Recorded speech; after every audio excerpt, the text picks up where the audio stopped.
What is going on, Minnesota Vikings fans? Today is the day as the Vikings march into the wild card, go down to NOLA, go down to the Superdome, try and take on the Saints, and by try, I mean will. That's right, because, I know, all the gloom and doom Vikings fans out there, yeah, I see you. It's like, the Vikings will never win this game. Kirk Cousins 0-9 on Monday Night Football, even though this game is on Sunday at noon, so it's right in his wheelhouse. Fully understand that. Oh, woe was me. The Vikings won't win this game because of what happened in the 4 Super Bowls, because of what happened in NFC title games. No, none of that matters. None of that matters. What matters is you have a team that's supremely talented. It's got talent at every single level of the offense and the defense and special teams. Decent coach, and they're going down to New Orleans, and they have absolutely nothing to lose. They have zero. They have zero to lose here, and people with nothing to lose are very dangerous, and this team is very dangerous because all the pressure's on New Orleans. I mean, they're 8.5 point, maybe even 9 point by this point favorites, and how bad would it be if they just choke that away? Right, wild card weekend. You saw the Titans were 5-point dogs going up to New England. It's like, New England has never lost since 2009 at Gillette Stadium in the playoffs, and then face. That is right. So the Minnesota Vikings, as opposed to being heavy favorites, have zero expectations, and I actually like being in that spot. Right, because if you're a really big favorite, sometimes that sphincter, that butthole is like so tight that you can make diamonds in it. But now the team is going to be loose. The team is going to be like, whatever. And I feel like a team that is loose, a team that is pissed off, a team that feels disrespected is going to be a team that could get it done down in New Orleans. And especially if Kirk Cousins, like bad Kirk, hopefully he doesn't show up, but good Kirk / angry Kirk is gonna have to be what it will take down in New Orleans. So like angry Kirk is good Kirk. So we'll get into that. So thank you very much for joining us on the YouTube stream. If you want your question for sure to be answered, toss it in the super chat. Let's get fired up. It's almost game time. Yeah, it's when the schedule came out, I was pretty hyped that they were noon on Sunday, just because. Well, here's the thing. So Andy likes going to bed early. Andy likes getting up early. That whole thing. And if they were like the Saturday night primetime game, I was just like, ugh. Now, Vikings playing in primetime, it's a double-edged thing for me because A, the Vikings probably won't win, and B, then I got to stay up till midnight doing up all these videos for all the Jeromies because I think of you as my brethren, as my dependents. And I love you guys for that. And it would be rude of me not to be cranking out this hashtag content, but you know we are who we are. So here we are. I'm pretty fired up. DJ Viz Killer. I'm so tired of ESPN 1500. All they do is talk trash about the Vikings. If they hate the Vikings so much, can't have faith in big game, then get the hell off Minnesota radio. Well, I like that they still call them 1500, even though they rebranded like a couple months ago to something stupid. But yeah. I understand there. All right, so toss your questions in. Toss your questions in the super chat for sure to get them answered. And just like doing this too. Put in where you're watching the pregame show from. We're gonna be consuming today's game as well. I always like seeing the old spread. We'll give some shout outs to around this great nation of ours. It's also international. Also, we have a couple of Australians that are like OG Jeromes. Hopefully, you're being safe down there with all the wildfires going on. Australia's on fire, man. We got to start out the new decade. It's just great. Darian, $2 in the super chat. What are you most nervous about in this game? Nothing. Absolutely nothing. Because honestly, if the Vikings get flatline, isn't everyone expecting that? Isn't all the national media, all the talking heads, all of the Eeyore-ish Vikings fans, oh, here we go again. They're expecting it, right? And on paper, that should happen. Saints are at home. Blah, blah, blah, blah, blah, blah, blah. Vikings, let's see how they perform Monday night against the Packers. Everything on the table, right? Yeah, Kirk Cousins, all of that stuff. So the Vikings should just get knocked on the canvas and not get up. But if they don't, I mean, it's a free roll. I mean, everything's here. And also, the whole, the Mark Wolf statement, we have every intent of bringing back Mike Zimmer and Rick Spielman. Yeah, every intent, as opposed to just saying, yeah, they'll be back. Yeah, we have every intent. Y'all are just hedging your bets because you know if the Saints somehow, some way, smack the Vikings by 50 and the Vikings don't show up yet again in another big game under Mike Zimmer, including 2 in a row, Packers and Saints game, just completely poop the bed. There could be changes, as well as Jerry Jones. Beep, bop, bop, bop, boop. Jerry Jones calling on the Sports Illustrated football phone. Remember those things from back in the day? Hey, Ziggy. Hey, Mark. This is Jerry Jones here. A first and a third round pick for Mike Zimmer. Click. Done. Yeah, that would happen. Because that's fully negotiating through the media as well. Why do you think they put out that statement? Why do you think the Cowboys are just dragging their feet along in their coaching search? Jason Garrett is still technically the head coach of the Cowboys, even though they're interviewing replacements. You know why that they're dragging their feet? Because they want to see what happens with Mike Zimmer. Because if the Vikings somehow get knocked out this week, it'll be like Jerry Jones will be like, all in. I'm all in. All right. So it's here. Giving some shout outs here. NYC, Cedar Falls, Iowa. What's going on? Laurel, Maryland. Let's go. What is up? Nebraska, shout out. Norfolk. And is it Norfolk or Norfolk? Because I remember as a kid, there was a movie called Down Periscope with Kelsey Grammer. Rob Schneider's in it. It's a great movie, by the way. Very underrated. Highly recommend going out and see it. It's it was like war games, and one of the training cities was Norfolk, Virginia, except Kelsey Grammer said Norfolk. And of course, when you're a kid, you're just trying to think of creative ways to sneak in curse words. So I'm just like, Norfolk. Yeah. Hey, mom, dad, let's take a vacation in Norfolk. That'd be great. We can see the ships at Norfolk. We can see all the Norfolk ships. It's great. See what else here. As I get choked up remembering my days of cursing. Sacramento, powerful Sac town. NoCal, what is up? Wakefield, England, staying up late. How's it going? Well, I guess it's like 6 p.m. there. No. Dallas, and that's Dallas. Let's see here. Detroit Lakes, Jerome Shalom. Naples, Florida. Florida has a bunch of cities where it's like, all right, so they have Hollywood, they have a Naples, they have a Melbourne, or it's, as Floridians call it, Melbourne. Y'all have any original city names? Come on, man. Billings, Montana, powerful Montana. Milwaukee, northern Chicago, shout out. Des Moines, St. Cloud, Centerville, Iowa. Yeah. Hopefully this chat doesn't get raided by Saints fans again, because that happened. That happened when we watched the 09, rewatched the 09 thing, so that didn't go great. Frederick, Maryland. Got a lot of Maryland, Virginias in the house. What's going on? Are they Kirk Cousins transplants? Finlay, OHIO. Yeah. All right. So appreciate you guys tuning in. If you want to toss some questions in, toss them in the super chat. They'll be sure to get answered. And I don't know, like how does everyone feel? Put in the chat. Put a 1 in the chat if you think the Vikings are going to win. Put a 2 if they think they're going to lose. I want to see a lot of 1s. I want to say 1, no. That's what I want to see. I feel oddly optimistic, although I'm pretty optimistic by nature when it comes to the stupid football team. Here's the thing. The Vikings get this reputation for just being the lovable losers. Not even that lovable, just like perpetually losers or getting your hopes up and then just getting kicked in the dick and that whole thing. And so I was watching the Buffalo Bills 30 for 30, the Four Falls of Buffalo, where they lost 4 straight Super Bowls. And you could tell, like, that was a great team. That was a legit great team. So, because, like, who has gone to 4 straight Super Bowls since? Like, it doesn't happen, right? And the fact that they didn't peel one off, even though they ran into some really bad luck. The first one, they ran into Belichick. Ooh, seeing a lot of 1s in the chat. Love you guys. So first off, they ran into Belichick, who called the perfect defense yet again. And Parcells deserves some respect there as well.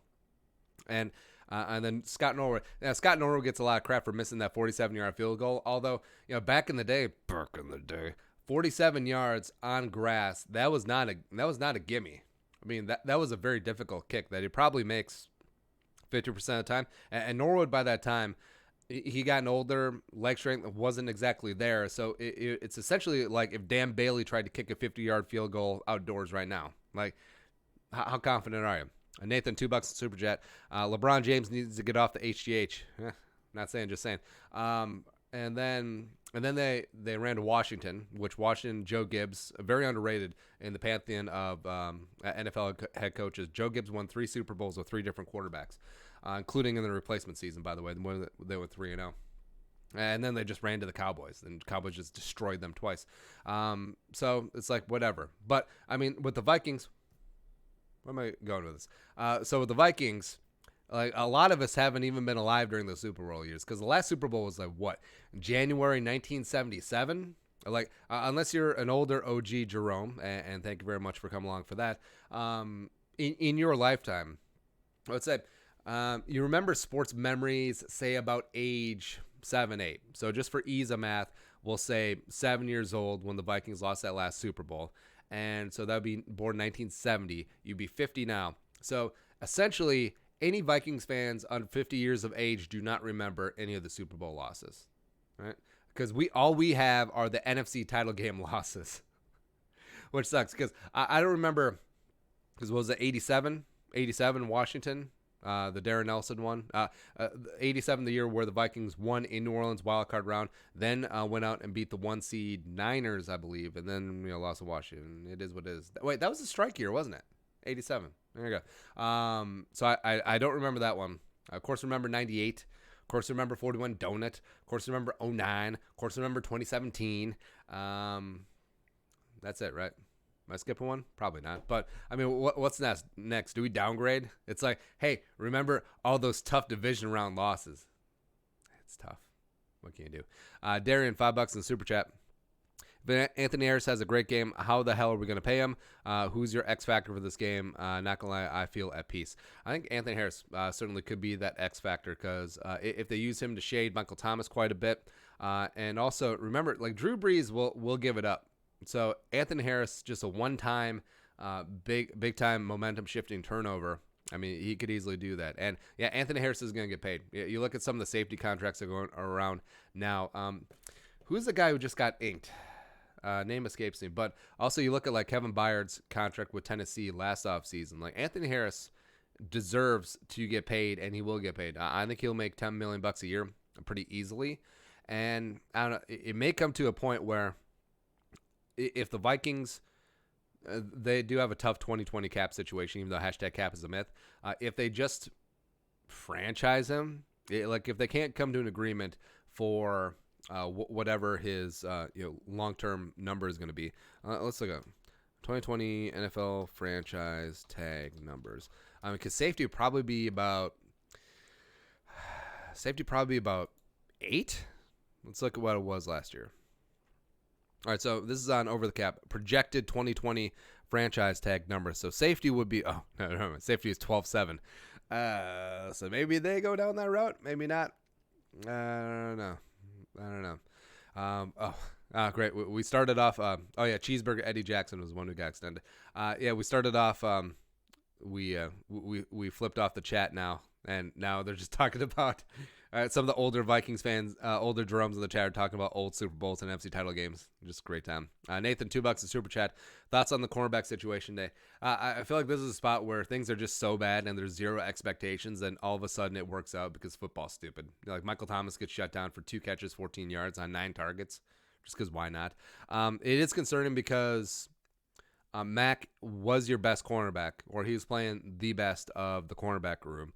Also, Mike Hughes going down. I mean, yeah, Hughes has had a tough go of it this season, but certainly would like to have him as a warm body in there.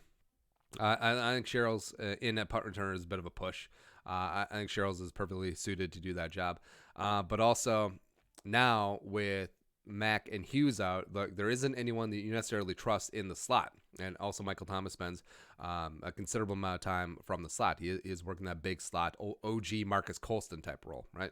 And so now, like, who do you put in there? I mean, you could put Chris Boyd, sure. You could put Jaron Kurtz, even though he's not like a perfect one-for-one fit. Although we did theorize earlier in the week, it's like, hey, Michael Thomas, put Jaron Kurtz on him, let him just body him up and ugly up this game, and then give safety help over the top.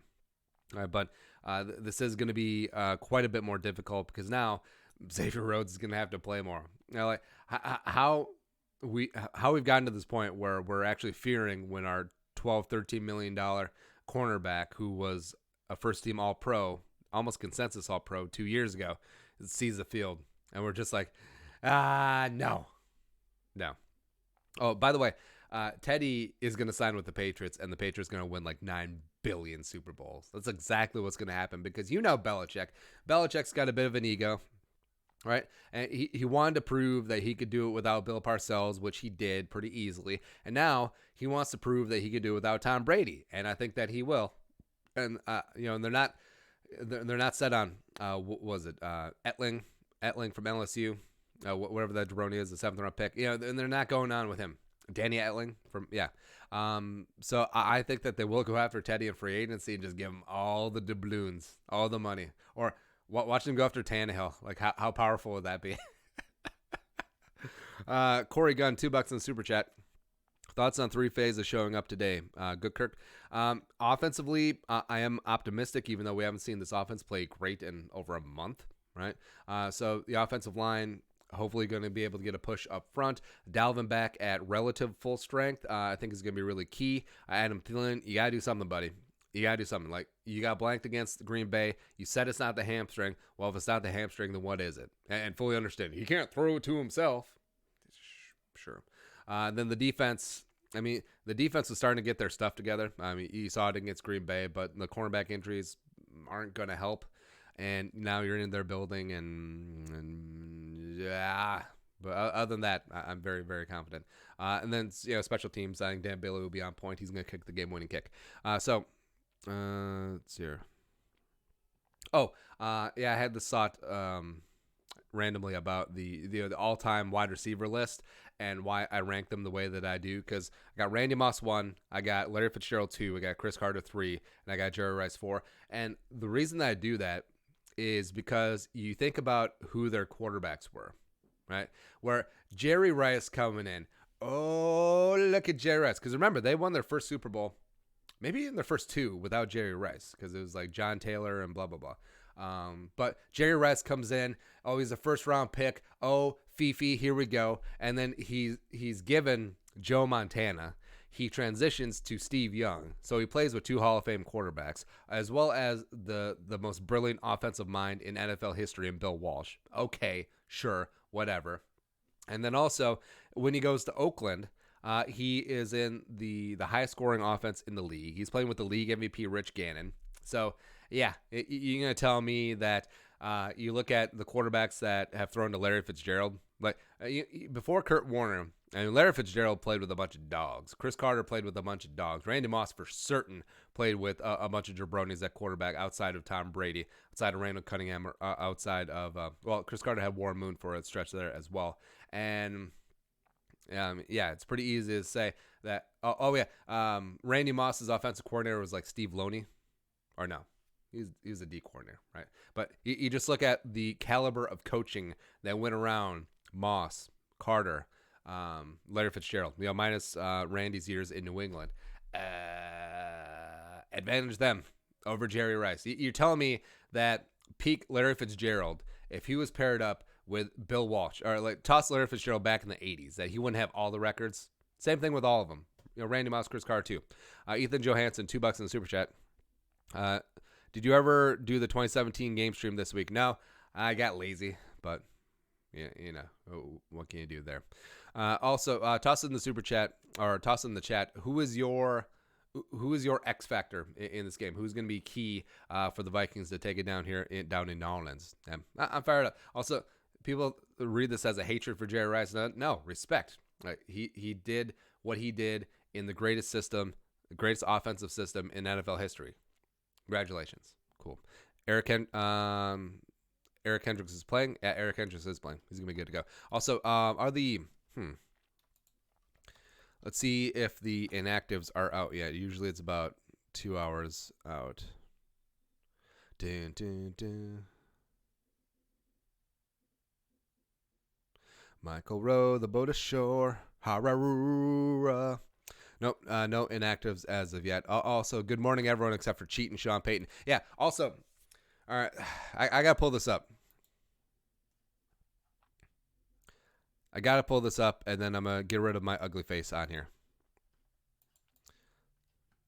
All right, let's see if... there we go. All right, so the cheating, diabolical Sean Payton Now, got to pull this down. All right, so this is from the official NFL Twitter account. This has been the most enjoyable season for me as a coach ever in my life. Sean Payton reflects on his time coaching his son's 6th grade football team. Now, a lot of things going on here. First off, the only reason that this jabroni actually spent time with his kids is because he was suspended for the 2012 season because he promulgated the bounty incentive program to try and end the careers of Hall of Fame quarterbacks Kurt Warner, Freudian slip, Brett Favre, and Peyton Manning. Yeah, and remember, Peyton Manning took some shots in that Super Bowl as well. So, yeah, the only reason this feel-good, cutesy-wootsy story happened is because Sean Payton is a cheater, and he is dirty, and he is diabolical. He is all that stuff, right? So, get out of here with the face. All right, so we're back. And, yeah, I watched the video. It actually was, on the surface, pretty cute in a vacuum. But then you think of the reason. Oh, yeah, the reason why he was out of football. He was forcibly removed from the game because of what he did and what he allowed to go on. And I know Saints fans, oh, who dat? Not Sean Payton's fault. It's all Greg Williams' fault. He's the head coach. Everything that goes on with the team is his fault. And that's why he paid the price. And then we got, oh, this cute story. Oh, he actually spent time with his kids. Oh, all that other stuff. Get out of here. Oh, please. And the NFL is trying to sell this as some feel-good story ahead of the playoff game, but we know the truth. And let's not let people forget the real truth. Q Cox, $1 in the super chat. Love ya. That great screen name, by the way. So, other than that, I have no feelings. But also, his daughter was the one reporting it, so she sold that to the editors and producers. They're like, "Oh, this is a great idea." I mean, whatever. And also, yeah, everything that goes on with the team is the head coach's fault. That's the exact same argument that we go with Mike Zimmer, right? Where it's like, oh, well, how can Zimmer win with this team when they don't have a good offensive line? Well, he is the head coach. Or how can the Vikings win when the offense isn't good? Zimmer's defensive guy. Is he the head coach or not? Right? Or you can have if you have an offensive-minded head coach, all of a sudden the defense sucks, and you know, oh, well, it's not the head coach's fault because the defense sucks. He's the offensive guy. Well, like say Andy Reid's defense sucks. Is it his fault or is it not? Of course it's his fault. He's the head coach. He's not the offensive coordinator with the challenge flag, as opposed to Mike Zimmer, where I feel like he is sometimes the D coordinator with the challenge flag, right? So maybe he just abdicates power too much. Maybe he delegates too much. Maybe he's decentralized commanding too much. But, I mean, the buck stops with him. I mean, that is what it is, though.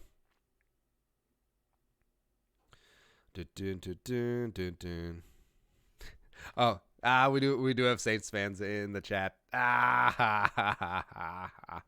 That's funny. You'd think that Saints fans would have something better to do than just like get into a jabroni small time Minnesota fighting Vikings pregame live stream, but no, they really don't have anything better to do. I mean, come on, Saints fans. Like, a lot of you live in New Orleans. I mean, you live in the culinary capital of the world. Respect where it's due. Zion Williamson is going to balloon up to 500 pounds, by the way. Just like all the jambalaya, all the gumbo, all the crawfish etouffee, all the world's greatest seafood. I mean, come on, baby. I love New Orleans. Just not today. Screw y'all. Today. And also forever. Oh, man. Oh, also, put in the chat, too. What was your reaction to the Minneapolis Miracle? Because I think I've talked about it on here before, but all right, so here's what happened. Minneapolis Miracle, and yeah, I was pretty bummed out. It's like, all right, so the Vikings blew a 17-point halftime lead at home in the division round, all that stuff, and then also they let the Saints march down for. Oh, by the way, Kai Forbath kicking that 53-yard field goal to make this entire game possible. I mean, he doesn't get enough respect for that. Then the Vikings let the Saints march down all the way. They kick a field goal, including a 4th and 10. Back when Mackenzie Alexander was bad, giving that up, playing off coverage to Snead. Yeah, I think it was Willie Snead. Great, all that stuff. So now Vikings, they're just chucking it up. Buffalo, right, 7 heaven, multiple times in a row. It's just like, Okay, whatever. I'm sitting right here and getting the show notes ready for the recap show of the dun, dun, dun, dun, Vikings are really cursed because that team had expectations. I mean, that team was the 2 seed, and the magic carpet ride with Case Keenum and Pat Shurmur, and we're like, oh, Vikings going to go to the Super Bowl right here, U.S. Bank Stadium, Minneapolis, never been done before. Well, here we go. And then, so I had it on mute on... All right, so we have 2 TVs in the studio. I'm pretty sure it was on both of them. So I had on mute, and it was just like, whatever, like angry typing all this stuff. And then I just look up, and I see Diggs catch it. And then he gets past Williams, and then he just turns up. So right away, I was thinking, get out of bounds. Because it's like, all right, get out of bounds, kick a field goal, everything's hunky-dory, Vikings move on to the next round. But then I realized there was no one in between him and the goal line. And then he just takes it in. And then, also, fun trivia question.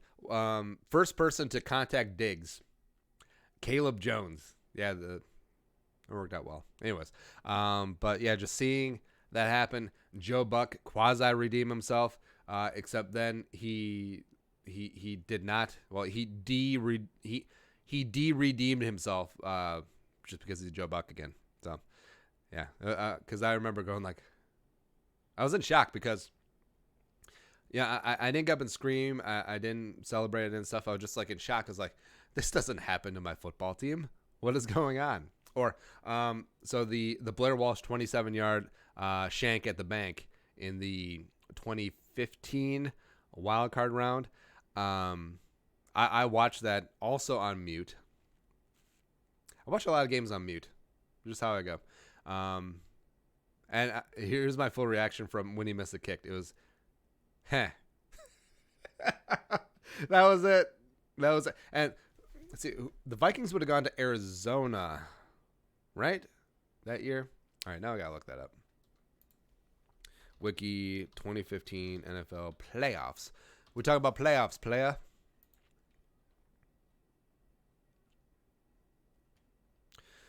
All right, so the Vikings would have been the 3 seed. And Green Bay would have been going to Carolina. So, yeah, the Vikings would have gone to Arizona. And, that was the year where the Thursday night game, the Matt Khalil, Teddy was leading the Vikings down, and they were going to win that game. Big Thursday night game. Arizona was just rocking it that year. All right, so then the Vikings would have gone to – all right, so the Carolina would have beat the shit out of Green Bay. So the Vikings would have gone down to Carolina, take care of that game, and then – Vikings versus Denver in the Super Bowl. Oh, here we go. Oh, Super Bowl 50 out at Levi Stadium, but really in Santa Clara. Oh, taking care of the corpse of Peyton Manning. Oh, Gary Kubiak, here we go. Super Bowl time. Oh, Brock Osweiler cheering from the sidelines. Let's go. Oh, also Vikings led to Ronnie Hillman, leading rusher on that Denver Broncos team. Would have lit you up. But, memories digress. Yeah. All right, let's see.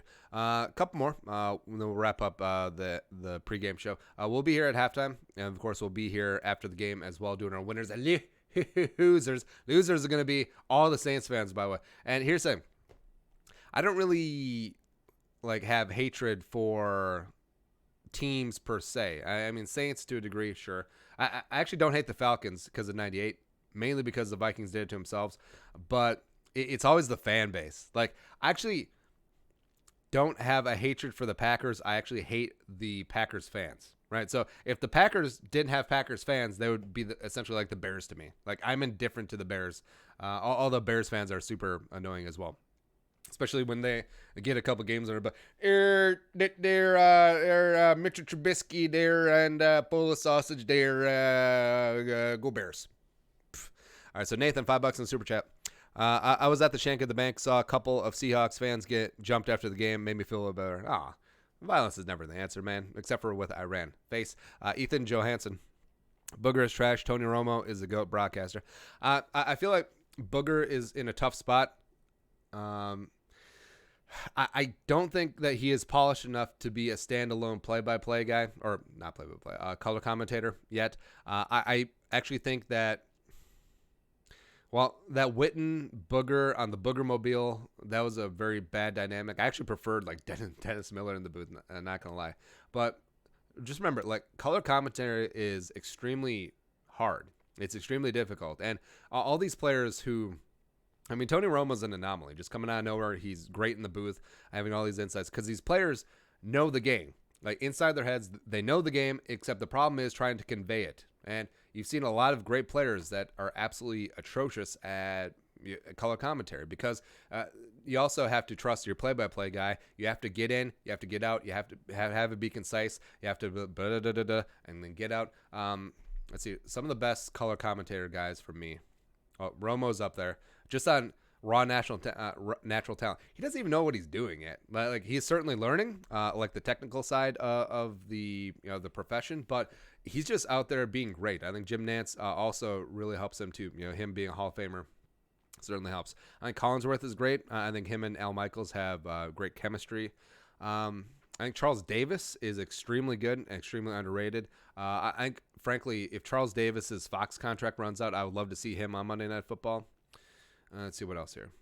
Or Charles Davis and Gus Johnson together. I mean, that's a great combo. And also, put this one out there. So if Booger does get replaced on Monday Night Football, Kurt Warner should be the guy. Where Kurt Warner, if you listen to Monday Night Football, he's done Monday Night Football for a number of years with Kevin Harlan, former announcer for the Timberwolves. Love Kevin Harlan.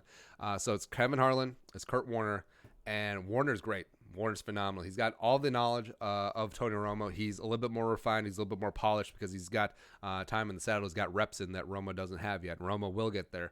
But, I mean, Kurt Warner, he's got the pedigree. He's a Hall of Famer. I think he'll be great on Monday night. And, yeah. Can we get Kevin Harlan on Monday Night Football too? Like, I understand these guys got contracts with Fox and CBS and Westwood One and all that stuff. Now, because ESPN is like, all in. We're just buying everyone out of their contract. But there you go. What can you do? All right, so that is it. Thank you very much for coming along. And also, Saints fans are still, like, freaking out in the chat. That's funny to me. But thanks for coming along on the pregame show. And stick around. We'll be here at halftime as well as after the game. Skull, production value.